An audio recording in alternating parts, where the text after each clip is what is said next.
Assalamualaikum warahmatullahi wabarakatuh. Yang terhormat Bapak dan Ibu juri dari Seminar Nasional Teknologi Energi dan Mineral tahun 2021. Di sini kami akan memaparkan paper kami yang berjudul Kajian Teknologi Produksi Green Fuel dari Ampas Tebu dan Tongkol Jagung. Sebelumnya, perkenalkan, nama saya Fadia Ainur Rohma dan rekan saya Pak Sofia.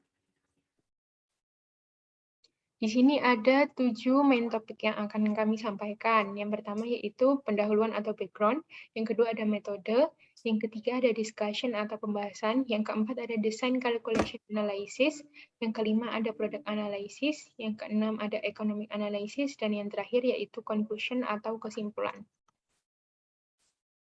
Yang pertama, background. Seiring dengan pertumbuhan ekonomi dan penduduk di Indonesia, maka kebutuhan akan energi juga semakin meningkat.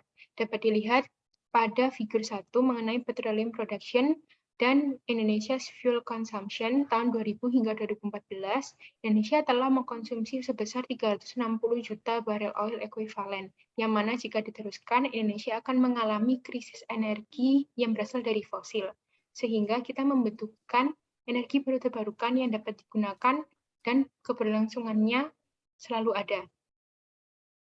Bergeser ke figur 2 mengenai potensi energi baru terbarukan, terdapat beberapa macam yang dapat digunakan. Salah satunya yaitu potensi dari biomasa sebesar 32.654 MW.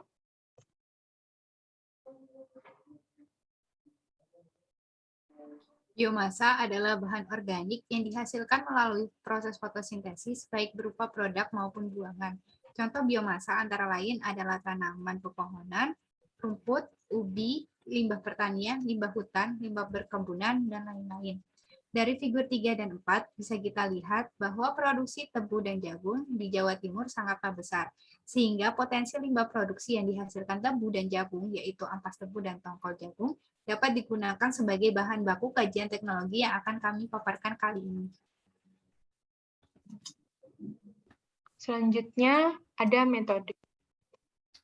Di sini terdapat 3 tahapan, yaitu yang pertama dari preparation step atau tahap persiapan, terdapat penyusunan proposal penelitian, pencari data sekunder berupa studi literatur, kemudian mengambil data-data pendukung. Untuk implementation step atau tahap pelaksanaan, dari menentukan landasan rancangan, menyusun PFD, menentukan desain peralatan, melakukan perhitungan peralatan proses. Apabila sesuai, dapat dilanjutkan pada sizing peralatan dan menentukan spesifikasi. Apabila belum sesuai, maka akan ulang kembali menuju perhitungan peralatan proses. Kemudian yang terakhir ada completion step atau tahap penyelesaian dari analisis hasil perhitungan, analisis keekonomian, dan juga simpulan saran. Kemudian yang ketiga adalah discussion atau pembahasan. Pabrik ini dirancang untuk mengkonversi umpan biomasa yang berasal dari limbah pertanian, yaitu ampas tebu dan tongkol jagung, menjadi green fuel berupa green gas, green nafta, dan green kerosin. Proses konversi biomasa menjadi green fuel melalui beberapa tahapan proses. Tahapan proses terdiri dari pretreatment umpan berupa pengeringan dan reduksi ukuran. Kemudian proses hidropirolisis untuk menghasilkan bioil. Di sini kami menggunakan reaktor jenis fixed bed dengan tekanan 26 bar, temperatur 450 derajat Celcius menggunakan katalis COMO dengan bantuan H2. Selanjutnya proses acid gas removal unit untuk menghilangkan kandungan gas asam pada gas. Dan yang terakhir adalah proses hidrodeoksigenasi untuk mengonversi bioil menjadi green fuel.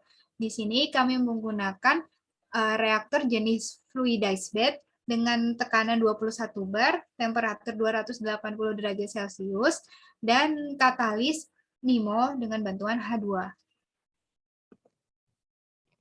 Selanjutnya ada feed spesifikasi. Di sini terdapat 2 analisis, yaitu proximate analysis dan juga ultimate analysis. Untuk proximate analysis yaitu analisis dari makromolekul ampas tebu dan juga tongkol jagung, yaitu berupa moisture, volatimeter, fixed carbon, dan juga as. Kemudian untuk ultimate analysis itu lebih berfokus pada elemen organiknya seperti karbon, hidrogen, oksigen, nitrogen, dan juga sulfur. Dapat diketahui bahwa moisture dari ampas tebu lebih besar dari tongkol jagung. Kemudian untuk ultimate analisisnya ini satu sama lainnya tidak berbeda jauh, tetapi untuk density dari ampas tebu lebih kecil daripada tongkol jagung.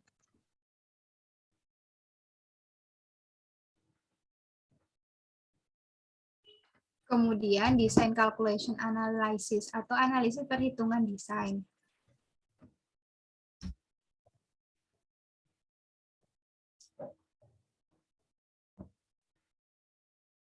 Pabrik ini terdiri dari 3 unit. Yang pertama yaitu pretreatment hydropyrolysis unit, kemudian acid gas removal unit, serta hidrodeoksigenasi unit.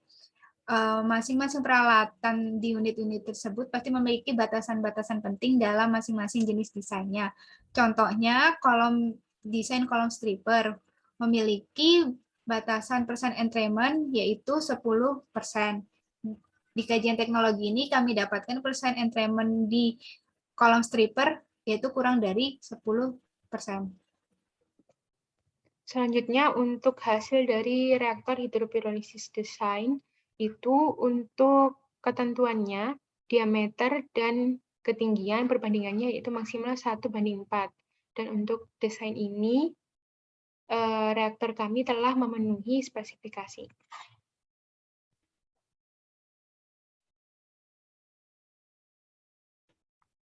Product analysis.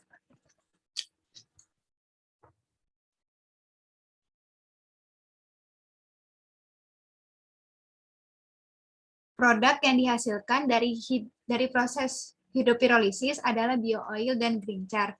Density dari bio-oil sendiri yaitu 1 sampai 1,3 kg per liter.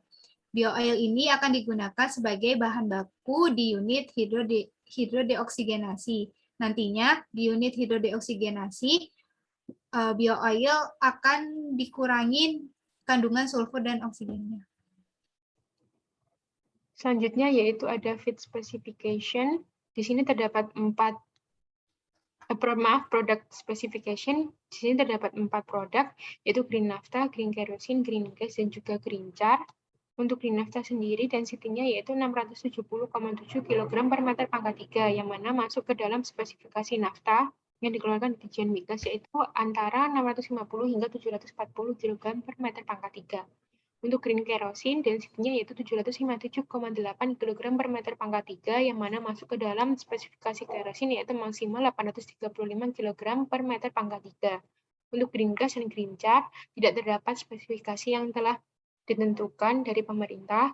Untuk hasil yang telah kami lakukan, yaitu ada density-nya yaitu 410,8 kg per meter pangkat 3, untuk HHV-nya 18.291 BTU per LB, sedangkan untuk green char density-nya yaitu 225,189 kg per meter pangkat 3, dan untuk HHV-nya 14.090 BTU per LB.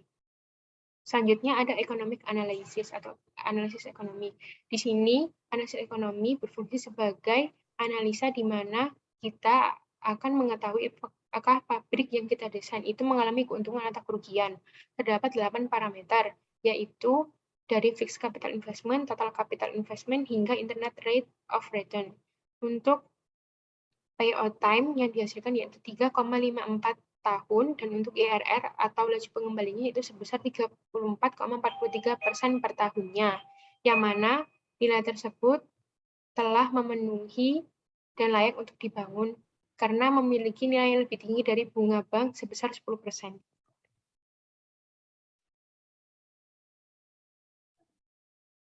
Kemudian analisa sensitivitas. Analisa sensitivitas adalah suatu metode analisa yang digunakan untuk mengetahui akibat dari perubahan parameter produksi suatu pabrik yang merupakan variabel bebas dalam perhitungan analisa keekonomian.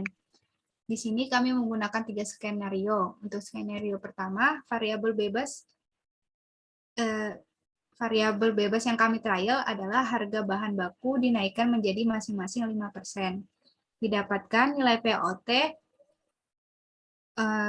mengalami kenaikan daripada kondisi normal, dan nilai IRR mengalami penurunan daripada kondisi normal. Kemudian pada skenario 2, variabel bebas yang kami trial adalah harga green naphtha diturunkan 10%, sehingga didapatkan nilai POT mengalami kenaikan daripada kondisi awal, tetapi lebih kecil daripada skenario 1. Kemudian didapatkan nilai IRR mengalami penurunan daripada kondisi normal. Untuk skenario 3, variabel bebas yang kami trial adalah harga bahan baku dan seluruh produk masing-masing dinaikkan 10%. Pada nilai POT-nya mengalami penurunan daripada kondisi awal, dan nilai IRR-nya mengalami kenaikan daripada kondisi normal. Sehingga apabila menggunakan skenario 3, maka pabrik ini akan mengalami kenaikan. Selanjutnya ada kesimpulan.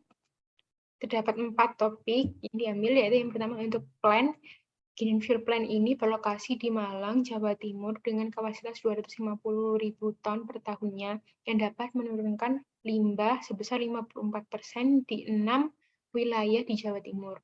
Kemudian untuk produk sendiri dapat menghasilkan 40% yield yang terdiri dari green naphtha, green kerosene, dan juga green gas.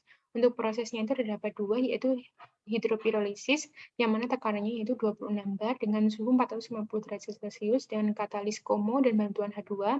Untuk hydrodeoxygenation-nya tekanannya 21 bar dan suhunya 280 derajat Celcius dengan bantuan katalis LIMO dan H2. Untuk keuntungannya, di sini kita mendapatkan 3,54 payout time dan 34,43% IRR yang layak untuk dibangun. Jika kau tak sanggup menahan lelahnya belajar, maka kamu harus sanggup menahan perihnya kebodohan. Quotes dari Imam Syafi'i. Sekian presentasi yang bisa kami sampaikan. Mohon maaf apabila ada salah kata, semoga dapat menambah wawasan bagi pembacanya. Untuk apabila ada pertanyaan, silakan komen dan jangan lupa like video kami di YouTube Aspa Sofia. Sekian, wassalamualaikum warahmatullahi wabarakatuh.